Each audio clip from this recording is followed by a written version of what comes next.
All right. I don't even know what to say about OPEC at this point. So somebody talk. I mean, what do we say? Are we kicking off? Sure. Whatever. All right. I had an interesting meeting today. All right.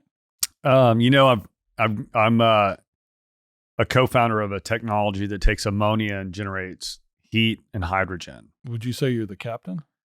That's right, captain. So I met with Houston's probably most prestigious brewery today, the founder, and we talked to him about decarbonization, what he's trying to do.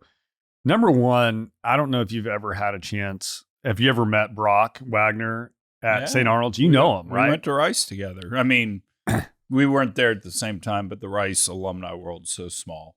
It makes so much sense why he is number one successful, but he sort of epitomizes Houston, like not arrogant, not political per se, all community driven. But we talked to him about his decarbonization goals, and it's real interesting what he said. He said, honestly, our customers don't care. There's some people that actually care about the environment, of course, but when it comes to buying stuff, what they actually purchase is a different decision. And they do care about decarbonization as a business. He would love to, but it's so expensive that he's like, until you can compete against low energy prices, I can't, as a business, lose margin and potentially put himself out of business by buying solar or buying ammonia and creating heat. He uses natural gas and et cetera. But I was super impressed by his humility and kind of the view of a lot of businesses about the true nature of decarbonizing their own business. It's got to make financial sense or they can't do it. Or it's got to be part of your marketing dollars. If you can get bang for your buck on the marketing front, because true, if you view it as part of marketing expenses and that helps drive customer decision, and you're right, beer, I would never give it a second thought whether my beer company decarbonized or not. It's kind of key. Yeah. So I think we all care about the environment, but your point is where in that hierarchy or ability to care falls, right?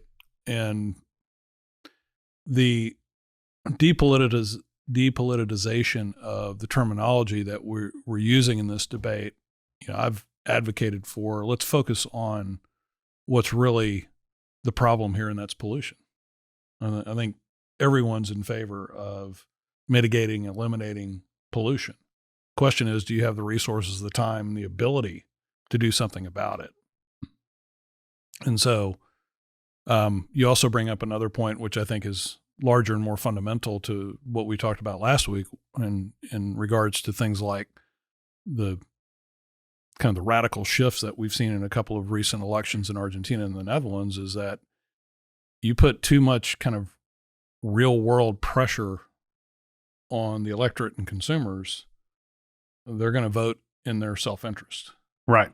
And so you can't burden me indefinitely with cost on some collective ideal that doesn't even make my hierarchy of attention or need on a daily basis. And I think where we've talked about this some too, that's going to be the surprising second and third level effects is the SEC mandating emissions. We're going to see Amazon vans running around causing a lot of emissions. Right. I think it's going to be surprising if we have a semi-educated effort to say, hey, look at scope 1, scope 2 in oil and gas. Actually not that big. Now let's look at it, Amazon, et cetera. You're going to see where these emissions really are coming from. And I think it's going to wind up being a positive because, to your point, Mark, it's going to educate to that. Hey, you don't want 3 vans showing up at your house? You're going to have to live with less convenience. You're going to have to start planning, et cetera. And some people will do that and some people just won't. And the notion that the producers, processors, transporters, refiners of the products that are in focus here can somehow dictate or control ultimate consumer behavior, I think for all but the most extreme and extremely invested in an increasingly irrational point of view is the Scope 3 decision is up to the final consumer. As I always tell my kids, you want to get rid of oil and gas, just stop using it. It's up to you. I mean, I was with the choice. One of our loyal listeners this weekend, and he was like, man, I didn't realize, because we called it months ago. He's like, he was considering buying an EV, but the reason he didn't pull the trigger was because of EV charging and the ability to charge within the city of Houston and the difficulty of charging. And I was thinking about this because we've talked about this sort of Orwellian view of electrifying the world. That's where, like Germany is about to go in this sort of dictated. The German grid has said, hey, we don't have enough, we can't electrify everything. And we're going to have to start controlling who uses electricity or not. So if my house runs on electric heat pumps, if I run on electric vehicle, I might not have the energy. I might not be able to fill it up when I need it because the government or the grid says, hey, we don't have enough to give you. That's a real concern. Right? It is. And you saw it on display. I don't know who went through the pain and brain damage to watch what I call the governor's debate between DeSantis and Newsom. And one of the points that DeSantis tried to score was last year, the notice to consumers not to charge their EVs during kind of high demand and stress periods on the grid in California. Yet we're legislating by 2035 that all new vehicles will be battery electric. And far beyond the scope of the show today, we've talked about the grid ad nauseum and all the dynamics around that, but that's really what it's about. And, there's tremendous cost associated at all points along the way that are really coming into focus and coming to a head this week and next year at COP28. Did you want to hit OPEC real quick? No, hit COP, because I don't even know what to say. I mean, I think we said it best last week when it was like, this is NAPE. Everybody shows up. I think the one way to say this is COP28 is to show the airplanes in Germany that were frozen in, the private jets that couldn't get to COP28 because their jets were frozen because they were going to a global warming conference. That to me summarizes COP28. But let's give her to Mark. I thought they were mimicking Just Stop Oil by sticking themselves to a hard surface. I like the one that said Christie didn't sit over the wing. COP28. I couldn't remember who that was. Well, there's a lot to unpack around COP28, and today's OPEC commentary addresses some of that. So I just want to hit that OPEC topic real quick. Yeah, go ahead. The Saudi minister is out after a few days of sloppy trading and weakness in crude in the face or in the aftermath of the OPEC cuts, saying that he strongly believes that 2.2 million barrels of cuts will be delivered. It will be enough to offset normal Q1 inventory builds, and that they're starting to see signs of improved demand. So they're taking the fight to the market in an effort to put some resilience under the crude market. And so this is all in and around COP28. And we can start there with the particular issue. And I think one of the things that has come to the fore in the last couple of days and discussions and some of the news that's Mark, real quick before we leave OPEC, because this is out there, and I have no idea how to handicap this one because MBS is crazier than the past. But, I mean, price war from the Saudis, that's ridiculous, right? That's not happening, is it? I was talking about, so the third point that I had here in the OPEC segment was how much is Saudi and OPEC going to tolerate because of the resilience that and the robustness that U.S. production is showing. We're looking at an exit 23 over 22 of another 870,000 barrels a day, which coming into the year is a lot stronger than what people were initially predicting.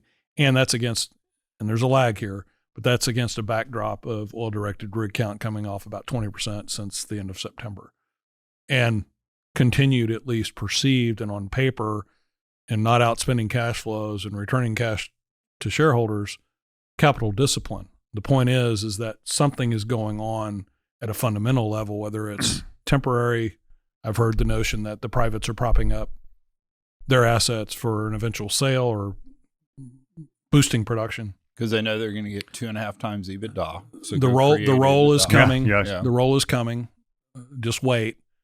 But how long will the Saudis tolerate it? I think, from my own personal perspective, I think it's a bit less, in fact, a lot less likely that we see a repeat of Thanksgiving 2014 to punish kind of the market share interlopers that the U.S. was viewed to be at that time, because of the dynamic of Russia being involved here,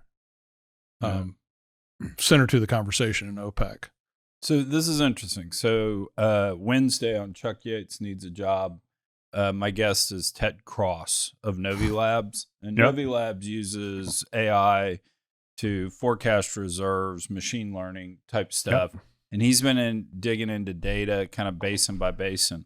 One, per well efficiency, greatness, metrics, whatever you want to call it, in the DJ Basin, still increasing.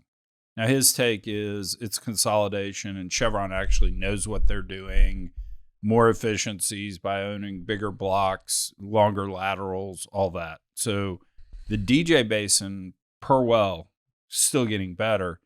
He says the Permian Basin's been off kind of like 10% the last couple of years.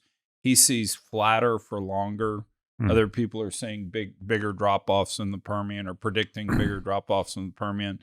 He and I kind of had a back and forth on that, because I think what we've talked about on here is that you had Exxon and Chevron late to the game drilling in the Permian, and they were drilling with, in effect, best practices developed by others. So it kind of looks like there's this continued trajectory up, and then a breakover in the Permian, when really it was just I actually told Ted to go run his data again without Chevron and Exxon wells and see what it looks like. I think we've already experienced the bigger drop-off in the Permian. Yep. But anyway, we were hypothesizing. But despite kind of sitting there talking about it, I still can't figure out why the United States continues to grow. It's just stunning. Got to keep an eye on it. We've seen this movie before, where productivity has been buoyant, if not improving, and it's, the old, well, in times of stress, it's easier to high grade, and that's true. When I think about what Darren Woods said on the Pioneer merger call about, or at least it was suggested that there is a fundamental, as much as doubling of productivity that's possible. Now you've got the combined technical acumen of Pioneer and Exxon over, 1 million acres in the Midland Basin, and arguably the best position in the Midland Basin. It's not everyone's, but as we've said before too, this industry is pretty good at observing, copying, and applying effectively. I'm not saying the geology is not getting tougher. I just don't know what that intersection of technology and geology looks like. You're not going to take really bad rock and make it great, but you might take good rock and get it on the cusp of great. And I think what's got to be overlaying this, and I'm sure we could pull this data out, is drilling speeds must be continuing to increase, because rig rates have not been, normally the production bumps you're talking about, we usually can translate it back via the rig rate, how many rigs we got out there and all. I mean, we've been flat and to your point, declining since September. Does drilling rates really matter to the ROI of a well over time, or is it?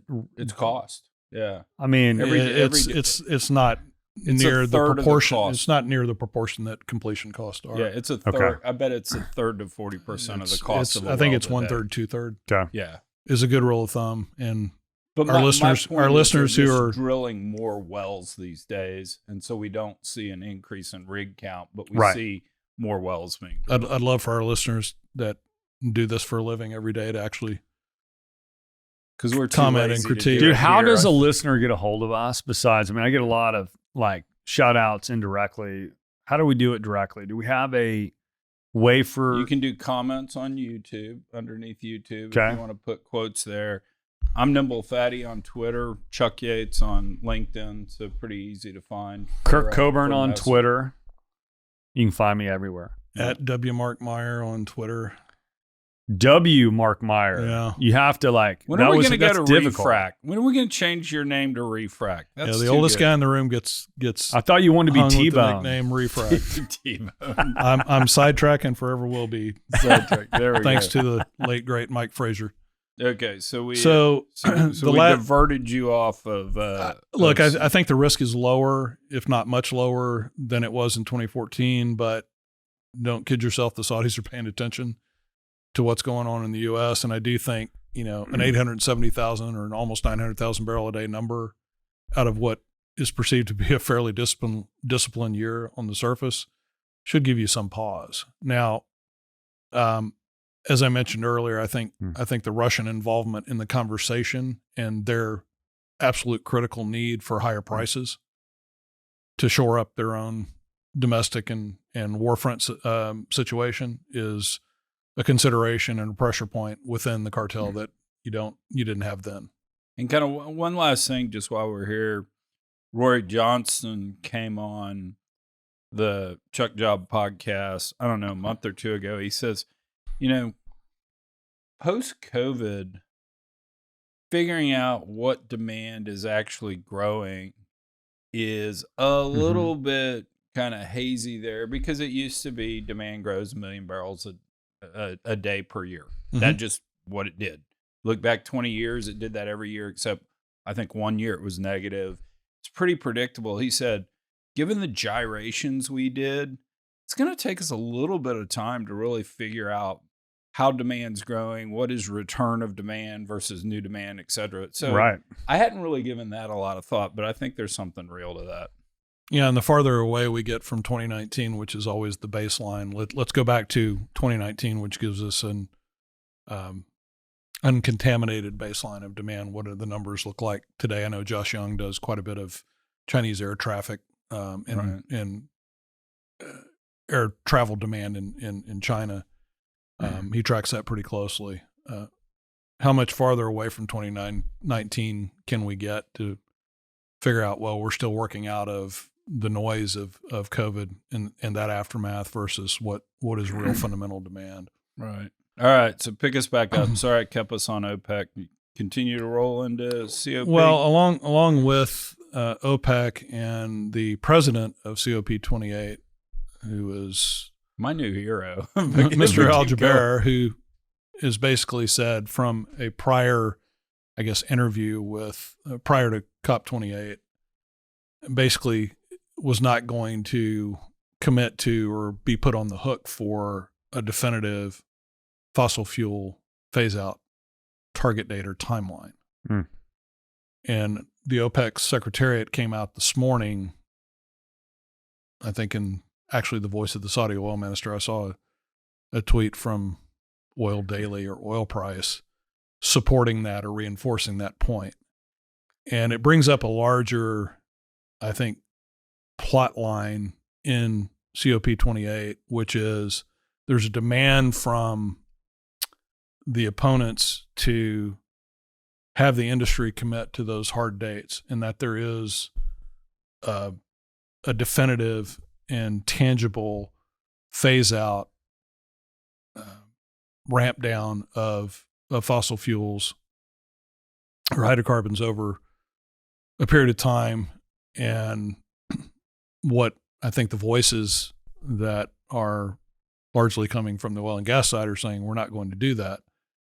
And so we're going to continue to impress upon people the progress that's being made in terms of things like reducing flaring and fugitive methane emission elimination.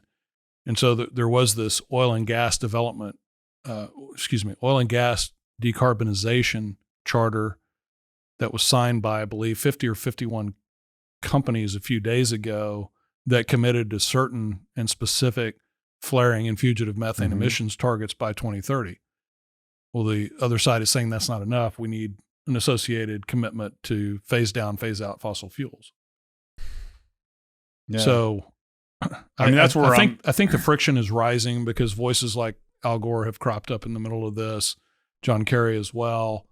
And so I think you're going to see over the next week and a half, which is, I think, the runtime of the remainder of COP28, you're going to see no blinding insight here and escalation in the political rhetoric.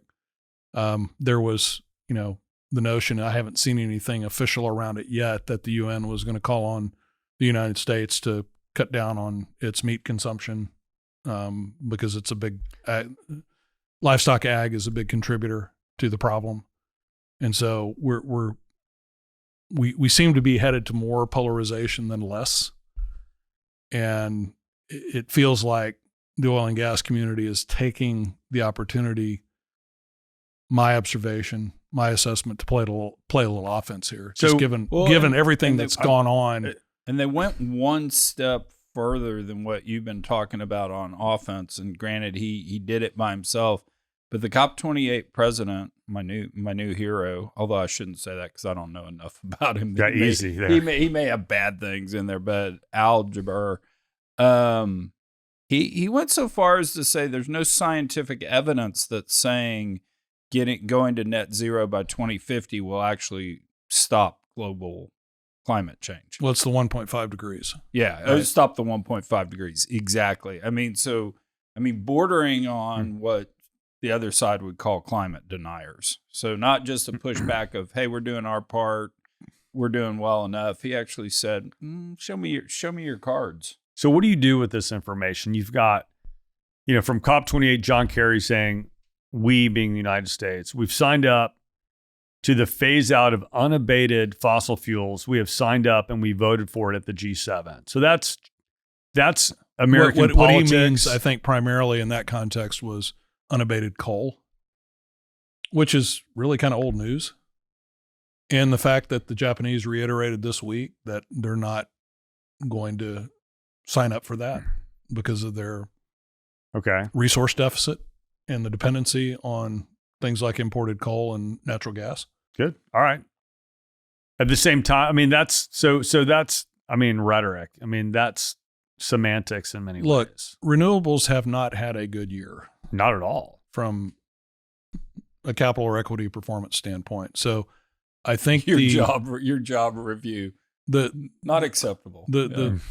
Not helpful. The strident tone is natural when you feel like your back's a little bit more against the wall. You've lost momentum on your side of the debate. And so now you have the coincidental or not so coincidental mere geographic location of this gathering and being led by, a pretty prominent figure and voice in the oil and gas community. And we're starting to see the stark differences in how we tackle this collective pollution problem, right? And I think the big standoff here is one, wanting to get the oil and gas community to agree on a wholesale global basis that we're going to phase this stuff out and here's the defined timeline over which we're going to do it. And you're starting to see naturally pushback. It's interesting because while COP28 is coming out, RWE, one of the large utilities in Europe, says that they're warning that Europeans' gas security, there's basically, what is Europe's gas security without a margin or buffer? We talked last week about having 99%, like their storage is at 99% of gas, but just a year ago, their gas prices were at 300 euros per megawatt hour in August, which is huge. Now they're dropped down to around $43 or 43 euros per megawatt hour. But there's a lot of risk here, and right now their storage is about 2.5 months worth. So if they go into a cold winter, he said no buffer. We have no buffer. And you asked the question last week, what happens with full storage in Europe? Does that lessen the severity if we have I don't know, an El Nino winter that is an outlier from normal to the not so good cold side. And I think what you're seeing articulated by somebody who's in the hot seat, no pun intended, is that we don't have any margin for error here. So it really matters how the weather casino plays out for us this winter. The weather casino. I like that. Yeah. No. Such an old term. No, and it's, you go look at I'm planning to potentially head to Europe, some part of Europe for but but not Christmas. part of the EU. The island that you have been to is not part of Europe, is it? But my whole point is I am having to pack extra clothes because it's freezing. It's cold. It's really cold there right now. Now, that does not make an El Nino winter. It does not make Germany choose between industrial output and keeping grandmother alive. But at least right now, it's freezing. I think you heard my this summer when I was in London and stayed my one night at the Duke's Hotel. My telltale on energy conservation was that the heated towel racks in the hotel were turned off. Yeah. Yeah. I remember that. That's one of the great luxuries of staying At the Duke's, at an English hotel. Number one. The martinis. The martinis are number The one. martinis. And The super hot towels are another. Yeah. But no, in all seriousness, I think we're seeing a lot of these issues come to kind of a real-time current head. And throw on all the electric vehicles sitting at dealerships. How many 4,000 dealers sent a letter to Biden today saying, hey, gotta stop, man. We can't keep producing these. So, I mean, again, part of the, we're going to dictate to the market. And if the market doesn't show up, we're going to force something to a head. Yeah. It's unfortunate that politics distracts progress on these very important, in some cases, critical issues in debate resolution. But there's so much money invested in political stakes across all points in this debate. And I just think, we're going to see pushback as we saw and have talked about in Argentina and the Netherlands. You saw a little bit of it in Ireland, which was for, I think, different reasons. But a lot of this is related to an ever-increasing cost burden because of what's going on with the everyday citizens' average energy bills and the affordability and the degradation or the erosion of life and the standard of living.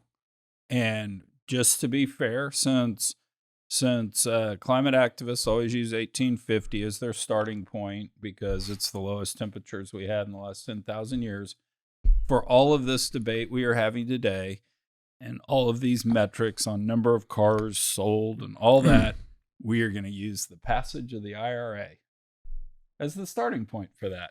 That's right. It hadn't been Chuck. a good run. It hadn't been a good run for renewables, transition, et cetera. I mean, I'm just thinking about, my conversation this morning. It's like, if you're buying beer, number one, if you're buying, like we talked about, like, where's the growth? In fact, St. Arnold's has a pretty interesting, they're one of the only beer companies to actually grow over the last few years. But if you're a consumer and you're actually paying more for craft beer because you're upgrading because you want a good quality experience, are you going to pay an extra 50 cents a bottle or whatever it is because it's clean? People are not doing that. And so that's something that we need to be cognizant of, because as things are moving to electrification, you have to have gas. You need other sources. You need energy security. So that's a common theme that you're starting to see even in the media, that we're transitioning from clean to security, especially as we head into a cold winter. And I hope what happens for Brock, because I like Brock a lot, and I was actually there the night he unveiled the logo for St. Arnold's. He had sketched it. We were at the Last Concert Cafe downtown, and we were there, and he laid it out. Hey, what do you think about this? I just had an artist draw it, and it was old school, pencils on paper, because that had to have been, I think I may have still been in college. So this one? Yeah, exactly. Perfect. We'll send that to no, the. I hope Brock, for Brock's sake, I think part of the issue with Brock saying my customers don't care about it is a lot of customers don't know that potentially manufacturing concerns pollute as well. I mean, right now the target's focused on oil and gas, period. Right. And so which is the input to all of that. Which is the input, but it'll be interesting to see those dynamics of, are we going to start, when we're starting to report our emissions, are we going to turn our... And in fairness to Brock, he cares. Yeah, he's like, I've run the math. I keep running the math. Yeah. It never makes sense. And when I talk to customers, what I have found out is they'll tell me they want this, but they're not going to pay more for it. Yeah. No, that's exactly right. And as a business owner, he's got employees that he wants to keep on the payroll. I forget how Jim Murchie put it. I quoted him off of his LinkedIn post that consumer choice has got to be, a main factor in policy. And unless we're thinking about another framework or structure outside of a democratic system, then I think policymakers would be wise to heed that. That was part of the message. I want to, Doug Sheridan with Energy Point, who I think is one of the top energy opinion makers on LinkedIn, which is where I read most of his stuff, was basically out this morning with a fairly long commentary on really what's at play here. And I've never thought about it or framed it this way, but basically contending that the reason behind the demand that the oil and gas industry or the fossil fuel industry more broadly commit to specific phase-out timeline and targets is that when the chaos that ensues, when there's a scarcity of, I think what everyone believes is going to be critical to sustaining and thriving for a number of years, if not decades going forward, once that becomes problematically short and prices skyrocket and lower to middle class suffers a lot, that then the finger of blame can be, not only did you guys cause the problem, you caused this pain and suffering as well. That's basically, it's a brilliant maneuver if indeed this is the case. Right. To kind of hang your own self with the commitment to phase it out. And then when the damage starts because you've done it too quickly and too early, if that is the case, then you get blamed for it as well. You pointed that out this morning, and I went and read it, and it was very well stated. And you can almost see that folks playing chess by going, you know how we're going to do this? We're going to do this with corporate profits. Look how much money they're making. Because when costs rise, and I'm using LIFO accounting, and I stop LIFOing, i.e. drilling doing that, guess what? My cost base go way down. I'm going to have huge net income. I used to say about right in my corporate life and in my banking life or research life that ESG and sustainability and the whole conversation around doing better and proving it was, there were two segments or two dimensions to that. One is playing the game, and I don't mean that cynically, or you have to. It's compliance, it's reporting, it's marketing, it's public relations, it's doing all the things you need to do, but you need to be able to prove that those things are truths in your policies and your behavior. But for an industry that is rife with, I think, some of the premier technical talent in the world across a number of natural sciences and engineering, the ability to actually solve the problem. So it's the solving the problem side versus playing the game. The industry is very well equipped, and I think it's demonstrating that it's finally and proactively and aggressively within practical and physical limits, certainly willing to take that on. Yeah, the OGDC Pact is, some would argue, late in terms of flaring and fugitive methane emissions. And I think we've been pretty consistent that that's something the industry should be held to account. Well, I thought the COP chairman, the Sultan, said, this is actually one of the things I took away. He was talking back to the media. Please help me. Show me the roadmap for a phase out of fossil fuel that will allow for sustainable socioeconomic development unless you want to take the world back into caves. Yeah, he threw out the caves. I mean, let's be honest here. Like, and we're seeing the middle class to lower class who actually don't have a real voice, but the middle class are starting to push back. You're seeing this.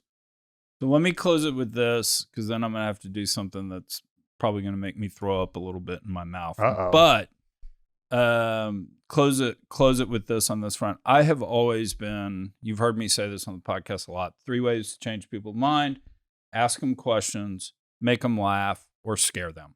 I.e., you got to play on the emotional side. And the single worst way, according to the psychological research, is facts, reasons, and argument. I have always been, let's make people laugh, let's ask questions, let's be positive and all that. I've gotten to the point where I'm really close that we as an industry need to start scaring people.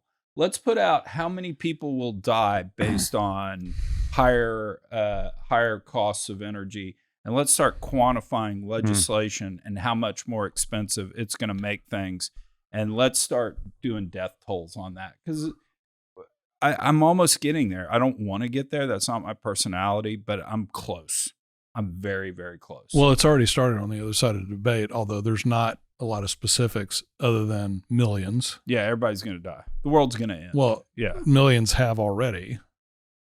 So, I think people who would die in a severe winter because they either can't afford it, and in maybe some extremes in some governments and societies it actually gets cut off.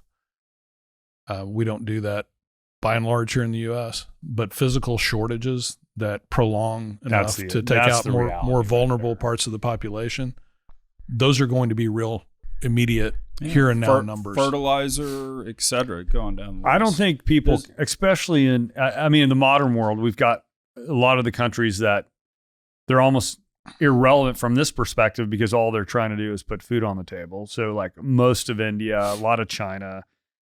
But when you think about the modernized world, no one cares. They're a TikTok generation. They watch stuff on TikTok and laugh.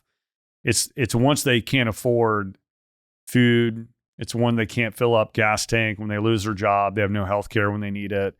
That's when things get serious. And we could get there in Europe this winter. We could get there. Yeah, no, definitely. Yeah. Okay. And there was anticipation that we were going to run into that severity of crisis in Europe last year. And we talked about it. It didn't happen. Dodged the bullet. Since 1880 or dodged the bullet on weather. The weather casino worked out. Keep using it. I like it. Yeah. Bring it back. All right. This is going to make me throw up a little bit in my mouth.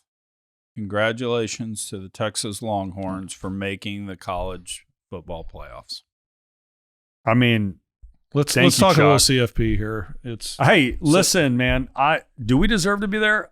I could give you an argument of why, but there's a lot of teams that actually deserve to be there that aren't going to be there. So, I humbly am proud of the Horns. I think this makes me throw up my mouth because I was a doubter, but I think Coach Sark has built a great program over in Austin. He's a kind of a humble leader in many ways. I'm glad they're there. So, and I will say this: your athletic director, Chris Del Conte, first athletic director job was at Rice University. Yeah, so I know you're. I was waiting for that. I'm a big Chris Del Conte fan. So clearly, Michigan deserves to be there. Clearly, Washington deserves to be there. I'll actually say this. You guys were number 3 on my list, too. You deserve to be there. I mean, your one loss is a rivalry game. After the games played out on Saturday, and especially after the Florida State-Louisville game, which was tough to watch. Abysmal. It was just tough to watch. But they did finish the season 13-0, and recognizing that the committee had an out with the guidelines that actually say player availability and predicting what that means for competitiveness in the playoff, and on the heels of TCU getting shellacked in the championship, it felt like that card was going to be played, and that's what happened. I didn't think Georgia would drop 5 spots. Yeah, but which is if they took one person from the SEC, they had to honor. Well, if they took Alabama, they had to take Texas because they had to head. That pretty much. They had to have taken Georgia, and they couldn't do that with Michigan. It's a pretty illuminating and humorous look back or throwback to Mike Leach's rant, I think from 2017. Yeah, that's still State, circulating Twitter. talking about the committee, and it's just a bunch of fans, and it's not really a playoff; it's an invitational, and that's true. That's still so is the Masters, but Green jacket changes your life. My only, I guess, pondering was, since the Pac-12's going away, you could have bounced Washington out, and the Pac-12 doesn't exist anymore after this year. So what does it matter? You could have now. bounced I think Texas on the same. Washington deserved to be there. Same argument. Yeah. Well, deserving or best team, right? Yeah. So, it's as an Aggie, it's really. Yeah, I know. There's a few unwritten rice out. There's a few unwritten rules. You can't lose late in the season. That's why Georgia's out. Yeah, it's unfortunate, but it's always been that way. You lose late in the season, you split the but games, the committee, the second guy that won. The committee watched all of those games, and that one key non-reviewed call at the end of the first half on 4th and 4. I think on review, it's going to be very tough. We all to have stand those calls as a completion. Yeah, we all have those calls, no question. But the mere fact that, and I don't know how the process works in game and in college football on that type of stoppage for review, but it was, in retrospect, it was kind of odd to me because I think they'd reviewed a play before that was much less worthy, I guess, of being reviewed. I don't remember exactly what that was. But yeah. So I got two things just to say on this. One, the competitiveness of the game and the injuries. I don't buy that because I think it's impressive if you win with backups, but it is a criteria laid out like you said. I will say this. I don't think any of those three teams, Michigan, Washington, or Texas, would score more than 14 points on that Florida State defense. That Florida State defense is real. And if you're going to score 14 points, it's always going to be a coin flip whether you win or not. Because of fair statement. I think they're undefeated. They won their conference. I think they should be in. But as someone who is somewhat, I'm glad they're not. I don't know how to put this. I had 2 daughters graduate from Clemson, so I guess I'm a little bit genetically anti-FSU. Although I do think they got absolutely screwed. I went back and looked at the statistics from the Florida State at Clemson game in September. And Clemson dominated and outplayed in every category but the most important one. And if you don't remember, and there's no reason you should, Dabo had, in an emergency or desperate situation, brought a retired kicker grad student out of retirement. And with 1:45 left in regulation, tie ball game, he missed a 30-yard chip shot.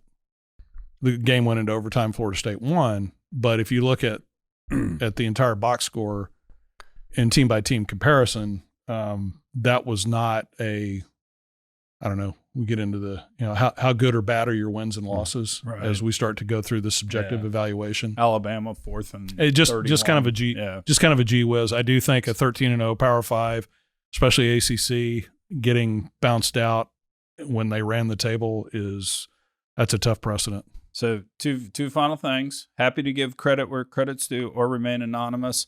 A point was brought up to me by a very smart person this morning. ESPN's going to have a lot of influence here. ESPN is owned by Disney. Who has Disney been fighting with all year? Florida. The state of Florida. So the state of Florida getting screwed, is there something having to do with that? Coincidence? The tinfoil hat That's I've been wearing, great tinfoil hat. The tinfoil hat I've been wearing the last 2 years, 3 years. I love that introduction. And I'm happy to give credit where credit's due. In some circles, a bit of a controversial mascot. Yeah. Oh, and by the way, the governor did comment on Florida State not making it. Yeah. So there might be more truth to that than fiction. But here's the final close on this. if Mike Pence will just do the right thing right now, Florida State can come in. Well, there were a number of voices calling for step in and we'll have an emergency 1-game play-in. Yeah.